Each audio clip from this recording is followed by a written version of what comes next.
Darren and I often get the question from farmers, hey, I understand that tile really pays, but how do I talk my landlord into tiling his ground? How do I work with the landlord? Well, there's lots of different rental situations, whether it's just cash rent, whether it's a long-term cash rent or a year-to-year cash rent, whether you're sharecropping. I mean, just a number of different situations you may find yourself in. But either way, when you want to make a long-term change to the ground, it's something you definitely have to work with your landlord on. And also, to be able to afford it, you need to have some sort of security there that you're going to be farming that ground for a while, unless the landlord's willing to foot the whole bill. Okay, well, the big thing here is that you approach the landlord and make sure they understand, number one, we've got some drainage issues out in the field. Number two, that when we put tile in the field, it's going to improve the land. It's actually going to improve the environment too. And besides that, it's going to make your ground more valuable. Plus, I'm willing to pay you more, or anybody's willing to pay you more for cash rent going forward because that ground is tiled, because we as farmers can raise a better crop. And one of the questions that we get is, how quickly will this tile start to make a difference on my ground? Because landlords are interested in, is this something that's going to be right away kind of thing? And in almost all soils, you're going to see something just immediately happening out in your field. If you've got excess water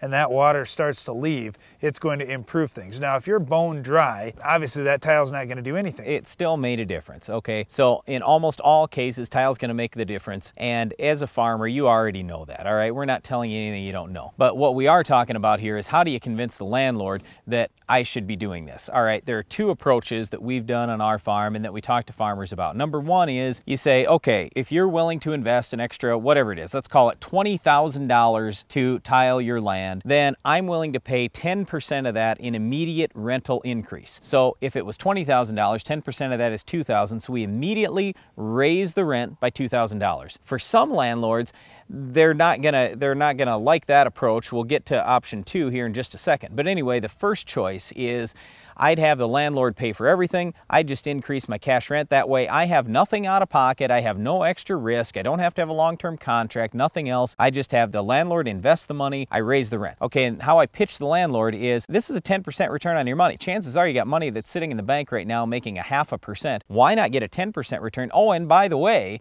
when you invest that $20,000 in your land just went up in value at least $20,000. Look at any tiled land around, it always sells for more than untiled land. Okay, so that's option one. Option two is, I would pay for all the tile, 100%. I do everything. And I tell the landlord, look, I realize you don't maybe have the cash to do this. I'm willing to pay for all the tile. We'll put it in. I just want a long-term fixed rent lease. And as long as I get that, then I have a certain number of years, and I vary that. It might be 3 years, it might be 6 years, it might be 10 years that I want that rental contract for, depending on how many dollars I had to invest in the ground and how quickly I think I can get that back. So those are really the two options. We've worked both of those with great success, and it just depends on how you pitch your landlord on this thing. All I can tell you is, it's such a good thing for the ground, and once the landlord sees it, we rarely have any landlord, well, we've never had any landlord that said, oh, I wish we wouldn't have done that. They all say, wow, that was great. Now we're getting more yield, the ground looks better, everything is in a lot better shape. Well, there are certainly a lot of different situations that may come up out there, but two general situations are the landlord that's on a fixed income and the landlord that wants to invest some money. Either way, tiling rented ground pays, and there are ways to work it out with almost any landlord. Well, the other thing you've got to work out with your landlords is making sure his or her fields are clean all the time in terms of weed control. We'll talk about controlling our weed of the week coming up next.